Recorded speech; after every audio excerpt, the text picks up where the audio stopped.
What's up, guys? Sub-Zero here, back for another VOD review. Today, we got a first-time VOD review ever for a player. This is going to be a Noster VOD review because he is just destroying the ladder recently. Look at this graph, just straight and up and to the right. And look at this. He did this crazy run, like, I don't know, was this like 8 days ago? And then just did another crazy run yesterday and today. And he's currently rank 3 NA. But, I mean, look at this graph, man.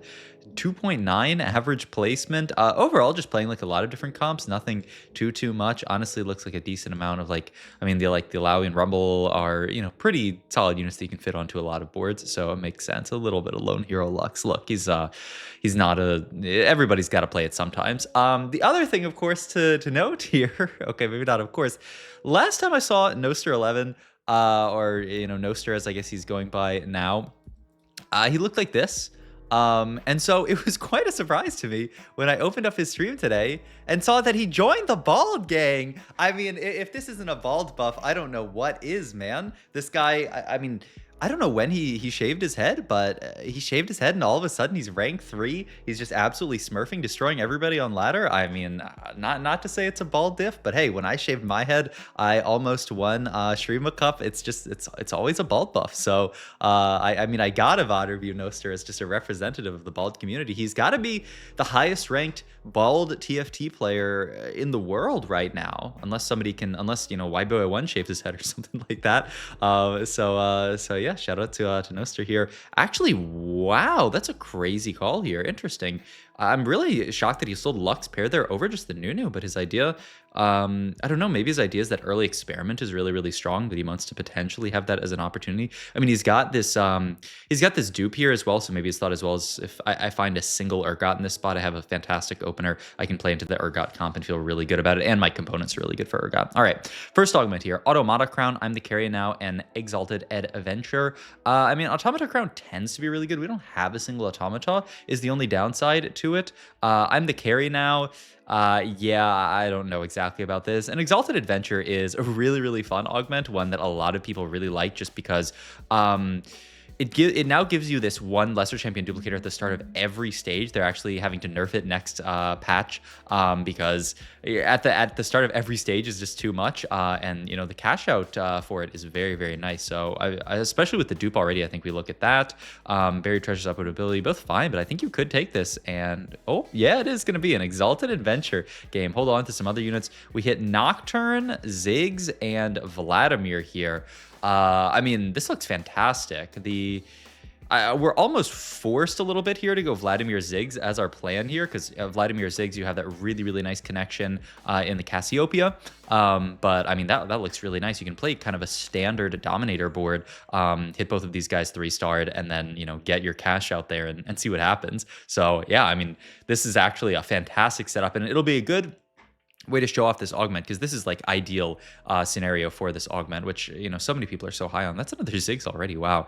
I mean, we're holding on to this duplicator, but I think Noster, especially because he knows that he needs to play for hitting everything 3-star this game, is probably not just going to slam a duplicator in this spot, but, you know, it's something one could consider. You could just slam duplicators here and have a Vlad 2 Ziggs 2. I guess the main argument against that is, would you even still win some of these fights with no items slammed onto Ziggs? Probably not. So he's got a few options here as far as making 30 gold. I'm gonna be very surprised if he doesn't make 30. Yeah, he's gonna hold on to the Nocturne here. I think honestly, just Ziggs and Vladimir are so good that yeah, you would even just sell the Nocturne here to make 40. I think this makes perfect sense in this spot, just because these are the two units. Like, sometimes you'll see people hold all 3 options and say, you know, I'm just gonna roll, and whoever I hit first, I'm gonna play around, and then I'll kind of figure it out. But in this spot, I mean, there's just so much synergy between Ziggs and Vladimir that I feel like you just have to play it. And then the Nocturne doesn't really have much in common with those guys. There's certainly ways, I'm sure, to fit it, though. I'm struggling to think of a way that I mean, you have the Watcher connection with the Mumu, which is something. So that's the other angle that you could go, I guess. I'm looking at Belt here or Rod. He did have the opportunity to go for Belt here, but he decided to go for Rod here. Looking like he just wants to make the Slam here. It's on a GP, so it's not like he really wanted that unit there that much. Interesting, though. I mean, Rod is the more slammable. Like, you can just make a JG if you want to make an item in this spot. Also pick up the Nami here. He's looking at that JG Slam. I think he's considering it, whether he wants to make it or not. I would probably just make it. I mean, if I'm going to take a Rod, I'm going to make a JG, and I think, yeah, Noster agrees. He's going to level here, actually, and say, you know what, this board's good enough. Also, I think I'm saying Noster. It's Noster, right? Noster 11 instead of Noster 11. Look, honestly, it's Noster 11. I'm going to say Noster for the rest of the VOD, and then if somebody corrects me and says it's Noster, no, there's no way. It's definitely Noster. This is a really, really solid 3 loss, honestly. We just got to be a little bit careful going into this last fight. We'd love to have a 4 loss, though the last place person is 76 HP, but it'll be a little tough to outsack them. But yeah, just building out the board. Pretty standard Black Rose board, honestly, here. Not much to say about it. And yeah, honestly, also, just positioning-wise, Noster, you know, figuring out his board, but also he's really not all that concerned about losing his loss streak here, which I think, I mean, it's somewhat reasonable. It's pretty hard to keep your loss streak here against that last place person. They are probably full sacking, and we can't sell any of the units on our board. So I think Noster there just kind of acknowledges, I'm not going to be able to full sack for this person. It's just not realistic. So I'm going to live my life and team planner my board out and kind of chill here. Also pre-leveled up almost fully to level 6 here. Going to get another duplicator very, very soon. We are 2-cost reroll, so we're probably just going to roll on 6 to find our 2 stars, especially with all of this gold, and then just save these duplicators for highest cap later. Get a bunch of gold here. Swain pair here. There's Ziggs 2 already, which is fantastic. Oh my god, that orb had a little dupe and a big dupe in it. So we just have a sea of duplicators here. Really, at this point, just rolling for the Vladimir 2. Ideally, we do pick up the Cassiopeia for Dominator here. Guardbreaker, one of the best lands in this comp, and it leaves open the sword for Shojin, so you can be very, very pleased about this setup itemization-wise for the Ziggs. And yeah, I mean, Noster in a really fantastic spot, especially if he manages to lose this fight. We'll see. Ziggs is kind of a really strong unit, but so is Renata. Big Renata cast, big Ziggs cast. Beautiful loss here. That's actually perfect.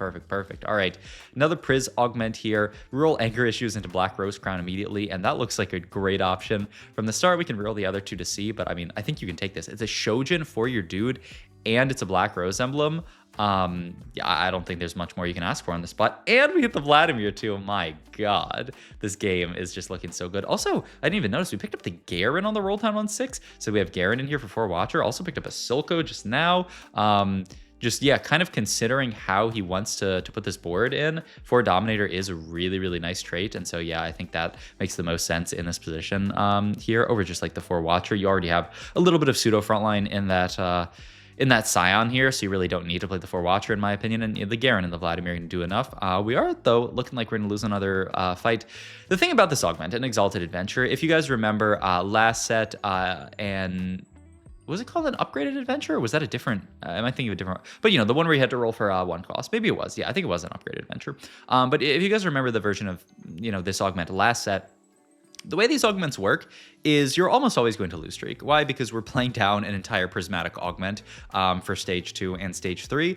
And the hope is that once we hit our cash out, once we 3-star, in this case our Ziggs or our Vladimir, then we are so strong that you can just win streak out the rest of the game and hopefully win out. That's the idea. And Noster, I mean, honestly doing a great job of loss streaking. Every fight that he's losing here, it's a really good loss. I mean, maybe he's just a beast calculating. I mean, his board is actually like perfectly strong enough, but I mean, let's take the tier here. I think it's also onto a Mundo, but I think this actually, it's a really, really nice way to play the game from Noster to just say, I'm going to play really, I'm going to play strongest board, right? I'm going to slam my items. I'm going to make my 2-star units. I'm going to roll down aggressively, obviously on level 6, because it's kind of free to do so, because I'm playing down an entire augment. So I want to actually play pretty aggressively here. Look at this, actually rolling really deep down to 20 gold. But once again, there's no such thing as too aggressive in Noster's spot, because he's playing down an entire prismatic. So worst case, he wins a fight, breaks his loss streak, and saves some HP. Best case, he takes some good losses here,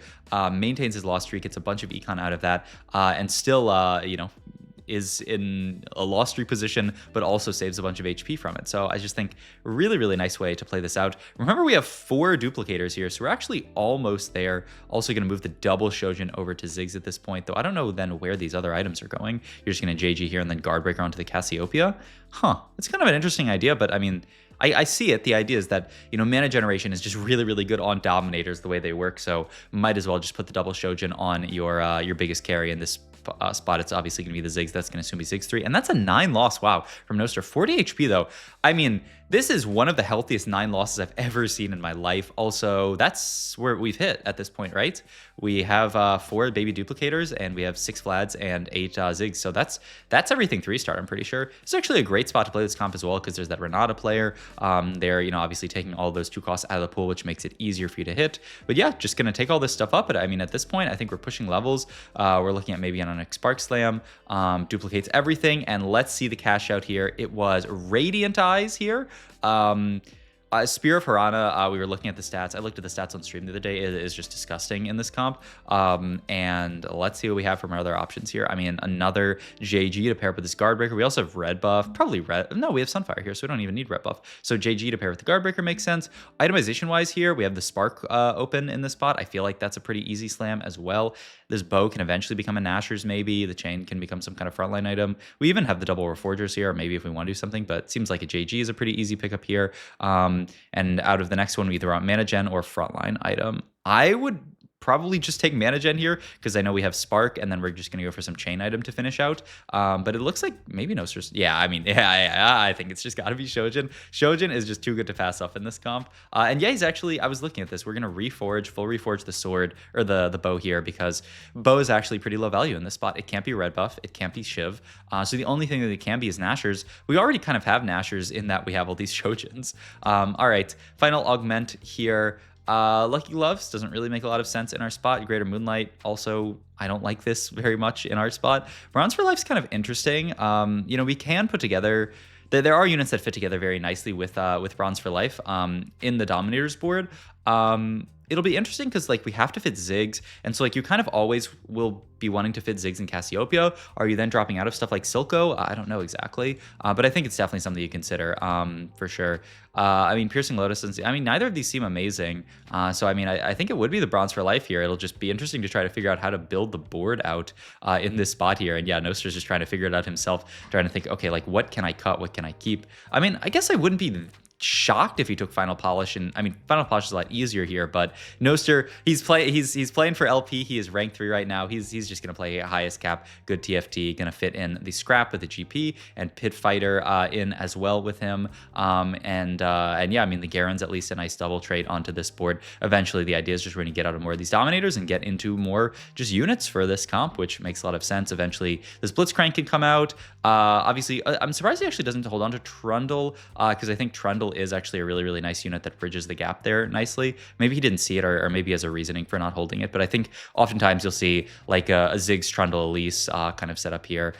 Ooh, this is pretty sick. He's gonna get, wow, look at this, and already he's pivoted this board into 8 traits here. Wow, those are a really nice quick pivot, but yeah, I mean, he gets the Lorison as a double trait here, and then the Vian as a double trait as well, and yeah, I mean, just playing as many traits as possible here. He's got the 3 Black Rose in because he's got the emblem. Wow, this is a cool, I mean, this is a weird board, but it's a very cool board. All right, into Carousel here. I'm a bit surprised he didn't actually slam the Gargoyle, but maybe his thought process is it's not the best item on a unit like this Vlad that we're going to put in the middle. We'd rather take maybe like a Crown Guard is what I would imagine is the slam from this spot. Just some kind of AP item onto Vladimir looks pretty good. There's an Elise, there's Garen 2. I wonder, I'm a bit surprised actually that he's rolling this deep here because I would think the board would actually be good enough.